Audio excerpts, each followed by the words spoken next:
Big changes are coming to your car's dashboard, and that's all AI. Welcome to GadInsider, your hub for the latest tech news. The AI assistant Google Gemini is slowly replacing Google Assistant across all devices and is all set for its update on Android Auto as well. While we don't have an official launch date yet, all the hints are signaling towards the end of the year. And thanks to sources, they went and coded the beta version of Android Auto v15.1, and now we have a clearer picture of what Gemini will bring to the table, starting with precise location access. This might sound small, but it's a big deal. By granting Gemini access to your car's exact location, you'll unlock smarter, more reliable help. Think about effortless navigation, real-time suggestions for gas stations, coffee shops, or restaurants nearby. You can get all that just by an AI tool. Sure, you can already do some of this with Google Maps and Assistant, but Gemini adds deeper voice control of Gemini, which will make all of that a lot more fun and exciting.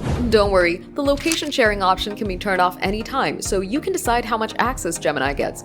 But if you hop into this idea, you'll get a smoother and smarter ride. And that's not all. Alongside Gemini's integration, Android Auto's testing a visual change as well. According to sources, the interface may soon become more pale and far less saturated color of the wallpaper you select, adding a touch of personal choice without being distracting. Maybe all these updates will come together, bringing a cleaner look and a much smarter tool to your car's display. Once it updates, your daily commute might never be the same. Do you think this update will be useful? Drop your thoughts in the comments. We read every single one. If you love this news, smash that like button, subscribe to GadInsider, and hit the bell icon for more tech updates.